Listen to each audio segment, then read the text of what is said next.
Hello hi ಎಲ್ರಿಗೂ ನಮಸ್ಕಾರ ರೀ. ಇವತ್ತು ನವರಾತ್ರಿಯ 4ನೇ ದಿನ ಅದ ನೋಡ್ರಿ.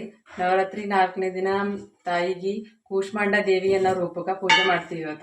ಕೂಷ್ಮಾಂಡ ದೇವಿ ರೂಪದ ಹಿನ್ನೆಲೆ ಮತ್ತು ತಾಯಿ ಸ್ತೋತ್ರ ಮಂತ್ರ ಎಲ್ಲ ಇವತ್ತಿನ ವಿಡಿಯೋದಾಗ ನೋಡ್ಕೊಂಬರಂಬರ್ರಿ. ಅಕ್ಟೋಬರ್ 6 ಭಾನುವಾರದಂದು ಇವತ್ತು ನವರಾತ್ರಿಯ 4ನೇ ದಿನ ಬಂದದ್ದು ನೋಡ್ರಿ. ನವರಾತ್ರಿಯ 4ನೇ ದಿನ ದೇವಿ ಅವತಾರ ಯಾವುದಪ್ಪ ಅಂದ್ರೆ ಕೂಷ್ಮಾಂಡ ದೇವಿಯ ಅವತಾರ. ದುರ್ಗಾದೇವಿಯ 4ನೇ ಅವತಾರ ಕೂಷ್ಮಾಂಡ ದೇವಿಯ ಅವತಾರದ ಹಿನ್ನೆಲೆ ಏನಂತ ನೋಡ್ಕೊಂಬರ್ರಿ. ಜಗಜ್ಜನನಿಯು ತನ್ನ ಮಂದಹಾಸ ಹಾಗೂ ಮಧುರವಾದ ನಗುವಿನಿಂದ ಈ ಅಖಂಡ ಅಂದರೆ ಬ್ರಹ್ಮಾಂಡ ಸೃಷ್ಟಿಸುವ ಕಾರಣದಿಂದ ಈಕೆಯನ್ನು ಕೂಷ್ಮಾಂಡ ಎನ್ನಲಾಗುತ್ತದೆ. ಸೃಷ್ಟಿಯ ಅಸ್ತಿತ್ವವೇ ಇಲ್ಲದಾಗ ಎಲ್ಲ ಕಡೆಯೂ ಅಂಧಕಾರ ತುಂಬಿತ್ತು. ಆಗ ಇದೇ ಕೂಷ್ಮಾಂಡ ದೇವಿಯು ತನ್ನ ಈಶತ್ ಶಕ್ತಿಯಿಂದ ಬ್ರಹ್ಮಾಂಡವನ್ನು ಸೃಷ್ಟಿಸಿದಳು. ಆ ಕಾರಣದಿಂದ ತಾಯಿಯನ್ನು ಆದಿಸ್ವರೂಪ ಅಥವಾ ಆದಿಶಕ್ತಿ ಎನ್ನುತ್ತಾರೆ.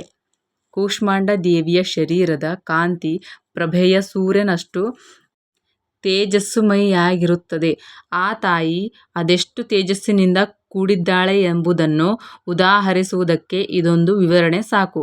ತಾಯಿಯ ತೇಜಸ್ಸು ಹಾಗೂ ಪ್ರಕಾಶದಿಂದಲೇ 10 ದಿಕ್ಕುಗಳಿಗೂ ಪ್ರಕಾಶಿಸುತ್ತಿದೆ. ಈ ಬ್ರಹ್ಮಾಂಡದ ಎಲ್ಲ ವಸ್ತು ಪ್ರಾಣಿಗಳಲ್ಲಿ ಇರುವಂತಹ ತೇಜಸ್ಸು ಇವಳದೇ ಛಾಯೆ ಆಗಿದೆ. 8 ಭುಜಗಳಿರುವ ಕಾರಣಕ್ಕೆ ಈ ದೇವಿಯನ್ನು ಅಷ್ಟಭುಜಾದೇವಿ ಎಂದು ಆರಾಧಿಸುತ್ತಾರೆ. ದೇವಿಯ 7 ಕೈಗಳಲ್ಲಿ ಕಮಂಡಲ, ಧನಸ್ಸು, ಬಾಣ, ಕಮಲ, ಅಮೃತ ತುಂಬಿದ ಕಳಶ, ಚಕ್ರ ಹಾಗೂ ಗದೆ ಇವೆ.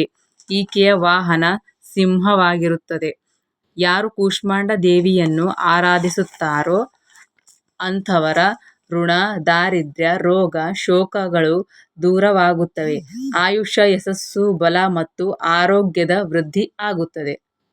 ನವರಾತ್ರಿ 4ನೇ ದಿನದ ರೋಗ ಶೋಕ ನಿವಾರಣೆ ಮಾಡುವ ಕೂಷ್ಮಾಂಡ ದೇವಿಯನ್ನು ಆರಾಧಿಸುತ್ತಾರೆ.